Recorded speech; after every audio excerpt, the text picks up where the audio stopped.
Yes guys, welcome back to another Fantasy Football Fix YouTube video. My name is FPL Nacho, and in this video we are going to be looking at the 4 best differentials for your Game Week 17 squad. Now of course, we're all on unlimited transfers, and in the previous video, make sure you check that out. We discussed the 4 essential players that you need for your squad, and while there is a template team emerging within the FPL community, I really do believe that these 4 players here are ones that we need to consider, because if you're sat there at a rank that you're not happy with, these could be the ones to change your fortunes from Game Week 17 onwards. So a quick reminder guys, if you are new around here, please do consider hitting that subscribe button. It'd be great to have you on board, and if you are a subscriber, make sure you do hit that notification bell so you get alerted whenever we are dropping a new video. So guys, without further ado, let's take a look at the first player.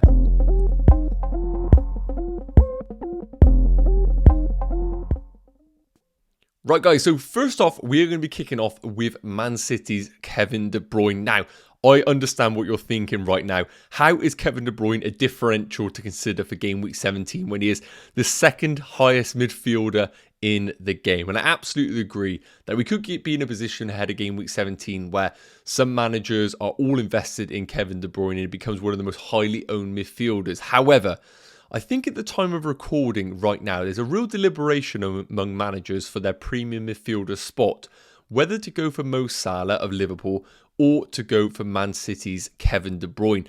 And because of that discussion right now, and a lot of people really split down the middle on what direction to go in, I think Kevin De Bruyne becomes more and more of a differential as the time goes on.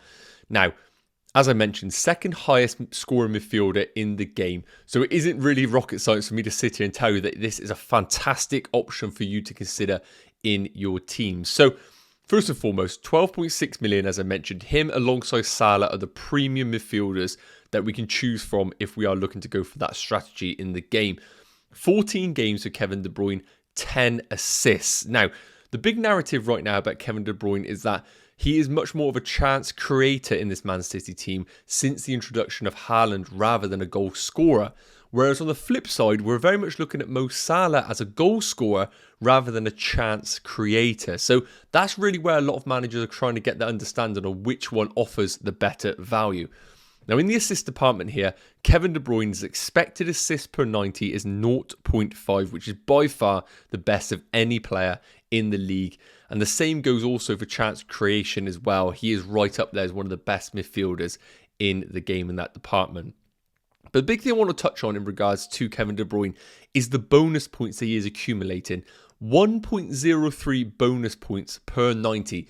Now, a lot of managers don't necessarily realise this, that bonus points in FPL is really where we separate good assets, great assets, and the best. And when we have a player like Kevin De Bruyne who is ticking over in one of the best teams in the league and averaging 1.03 FPL bonus points per 90, we're looking at a player here that not only if he scores gets a monster haul, but even just picks up an assist along the way. And that's why I think Kevin De Bruyne is being slept on a little bit, in particular in the bonus point department. Now, looking at the projected points for the upcoming fixtures, we need to note that Man City do have a double game week in Game Week 20. Now, it is a tough fixture away against Man United and at home to Spurs, but a double game week is a double game week nonetheless. And if there's ever a team that is going to pick up 6 points in that double game week, it would be Man City. Now, projected points for Kevin De Bruyne is 29.2, which is by far the best of any midfielder in the game, and by a considerable distance it is worth noting. The only player to actually have higher projected points than Kevin De Bruyne is his teammate Haaland, who of course is a forward. So the big thing here, guys, that I want to take away from the discussion is, yes, Kevin De Bruyne might not necessarily be those 1% differentials, but I understand why some managers are wanting to go for Mo Salah because of the goal threat that he does offer, whereas Kevin De Bruyne's expected goals is really, really far behind Mo Salah's. But what we are getting in Kevin De Bruyne is, firstly, expected minutes are going to be through the roof with Kevin De Bruyne, in particular with his early exit in the World Cup. We're getting a double game week, which I think is absolutely massive when we are considering our options for Game Week 17 onwards. And we are getting somebody who hogs the bonus points every time he picks up an attack and return. And with these fixtures coming up, Leeds away, Everton at home, and even against a Chelsea team who are so unpredictable defensively, I see this as a fantastic option for us to go double up on Man City with Kevin De Bruyne and Haaland and go for the Man City juggernauts over the next 4 game weeks and potentially beyond. But let me know your thoughts in the comments, guys. Are you in the camp of Mo Salah or in the camp of De Bruyne? I'll be really interested to know. Right, next up, we're going to move into definitely somebody who is going to be a differential going into game week 17 and someone who started to creep into my thoughts for my drafts.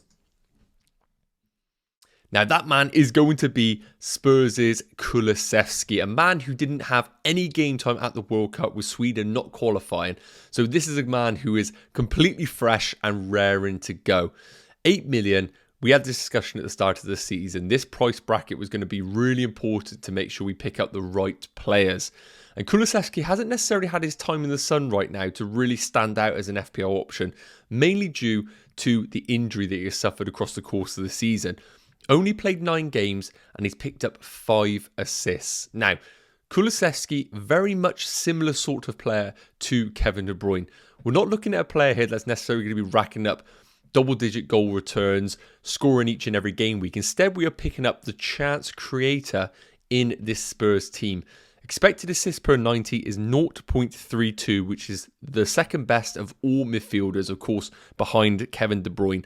And it's worth noting as well, on screen you can see big chances. There's actually big chances created per 90, and that is 0.59, which is the third best of all midfielders. So we are picking up the creative force in this Spurs team. And for those that watch Spurs know that when Kulusevski is in the team, Spurs tick. Now, Richarlison, after the World Cup, has come off the back of an injury. So we are expecting Kulusevski to get some guaranteed game time over these 4 game weeks. And you can see that on the screen there. They too have a double game week in game week 20, although it is arguably one of the toughest ones with Arsenal at home in that North London derby and then an away fixture against Man City. However, I don't think this is enough of us to be put off. I still stand by what I say. A double game week is still a double game week. That could be 180 minutes for someone like Kulusevski, who is such a big influence in that Spurs team. And I really do think if Spurs are going to be picking up points over these next 4 game weeks, Kulusevski is going to be right in the heart of this situation here. And I would argue, speaking to some Spurs fans, that maybe even Son is the one that would make way once Richarlison returns rather than Kulusevski. But of course, we will deal with that situation when it crops up. So 16.4 projected points, really, really decent for an 8 million asset. But the big question is, can we find a way to get Kulusevski into our team if we're going for a Haaland up front, maybe Darwin Núñez, and a premium midfielder? Now, it's probably going to mean you're going to need to sacrifice that mid-price midfielder to go for someone like Kulusevski. But the reason why I like going early doors on someone like Kulusevski at 8 million is that if we don't see the returns over the coming game weeks, we have that money available to drop down to those cheaper midfield options like Rashford, like Odegaard, like Saka, for example. Gives us money in the bank to then invest elsewhere and upgrade the squad. Whereas if you were to start the season with a mid-price midfielder, it might be a little bit more difficult if Kulusevski was to hit the ground running to get yourself up into the 8 million bracket. And as well, having Kulusevski in your team could just be an easy sideways move placeholder for a Saka or a Mason Mount as well. So you could be in a really powerful position either way, having Kulusevski in your team. But let me know your thoughts in the comments, guys. I think this one is going to be slept on by a lot of managers, and I would not be surprised if he does pick up some decent returns over the coming game weeks. Right, we're going from one differential to an extreme differential who has played even less minutes than Kulusevski, but probably one of the most exciting options on this video. Now, that man is going to be Anthony Martial. It is wonderful to have this man back in the discussion because he offers so much to this Man United team, but his legs are just not built to play more than 2 games in consecutive periods. And it's really frustrating because at 6.7 million, if we were to find out that Martial was able to basically stay as the number 9 forward for Man United between now and the end of the season, this man would be locked into every single team out there. I can guarantee that. The big problem, he's only played 200 minutes in the league so far. So it's very difficult for us to come to any sort of conclusions about him right now. But what the stats we do have right now are unbelievable. 5 games, 2 goals. But when we look at the per 90, because of course, that's the only really thing we can look at metric-wise, 0.87 expected goals per 90 is the second best of all forwards. He's third best for big chances per 90, 1.79, which is ridiculous. And his expected FPL points per 90 at 8.12 is some of the best of all players in any position. So we're looking at a player here that when he's on the field for Man United is delivering every single time. But the big problem is it's only 200 minutes worth of data. So I understand if you're sat there right now thinking, I just don't have enough information right now to suggest Martial is worthwhile bringing into our teams. Now, of course, a factor that we do need to account for is Ronaldo has now left the club. And if I was a betting man right now, and based on what we've seen with Ten Hag's comments and his team selection, when Martial is available, he plays. And I think Ten Hag sees him as that number 9 in this Man United team to spearhead it, with Rashford off the left and Antony off the right. And as I mentioned, 6.7 million, a little bit of a difficult one for us to kind of bring into our teams. Main reason being, Rashford at the exact same price as a midfielder who we know pretty much is going to play week in, week out every minute. And of course, gets an extra point for a goal and a point for a clean sheet. But what I really do like with Martial is, of course, a differential option.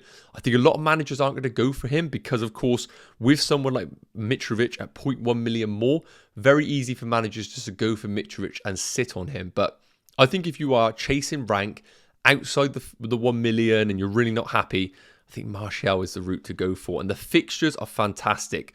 The one caveat I would say, they play Tuesday, Saturday and Tuesday. Can Martial play each and every one of these games? I think that's the big question mark right now. But we know half an hour of Martial in any of those fixtures could be big returns based on the underlying stats he is producing while he is in a Man United shirt. So let me know your thoughts in the comments, guys.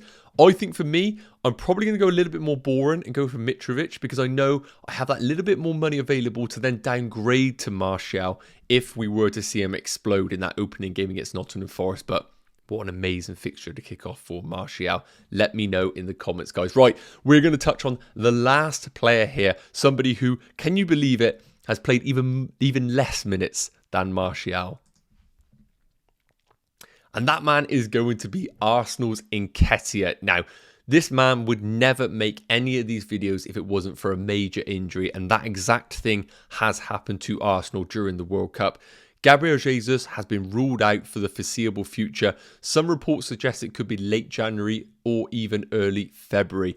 And that makes the fixture period over the next 6-7 game weeks really, really important for not only Arsenal as a team, but the potential for Nketiah as an FPL option. Now, once again, we really do need to take all of these underlying stats with a pinch of salt. He's only played 140 minutes in the league. And although he has played 12 games, it's a little bit misleading because it's been 10 minutes off the bench here, 8 minutes off the bench on other weeks. So he has been being played very, very sporadically. But very, very similar to Martial, when he is on the pitch, he is delivering in the underlying stats department. Expected goals per 90, 0.64 is unbelievable for someone at 6.5 million. But what I really do like about Nketiah, and something that I think we could, although have limited data, think this could be a continuing trend for him, is the touches and the shots in the box that he is getting. 4.5 shots in the box per 90 is the best of all forwards. And the touches in the opposition box per 90 is the best of all forwards at 10.93. So whereas Gabriel Jesus is a bit more of a linking up players, trying to bring others into the game and maybe getting Saka and Martinelli beyond him, we might see a slight change to Arsenal potentially with Nketiah being more of a poacher within the box. That's yet to be seen how they are going to be operating in the team. But I do think Nketiah is going to get a significant amount of game time. Even if he doesn't start, plenty more game time off the bench over this period. I think the big question mark is, how is he going to perform, both him and Arsenal, over these next 4 game weeks? Very tricky fixtures, away against Brighton, home against Newcastle, and away against Spurs. But we need to remember, this is an Arsenal team that have been one of the most impressive teams in the league. Does the Gabriel Jesus injury really impact them? We can't really come to any conclusions. But what we can guarantee is that the Arsenal team as a whole, in terms of the way they play, I don't think is going to be completely affected where they're not going to be able to pick up any results over this period.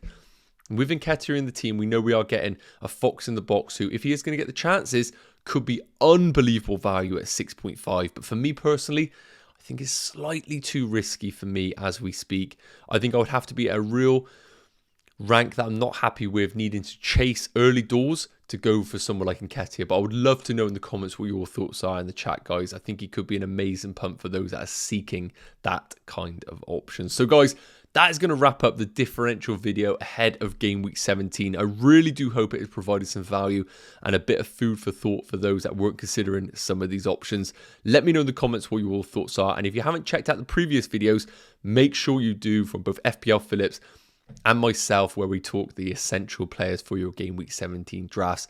All that leaves me to say, guys, have a fantastic day. Make sure you do check out fantasyfootballfix.com. Link is in the bio, and I will see you in the next video. Take care. Cheers.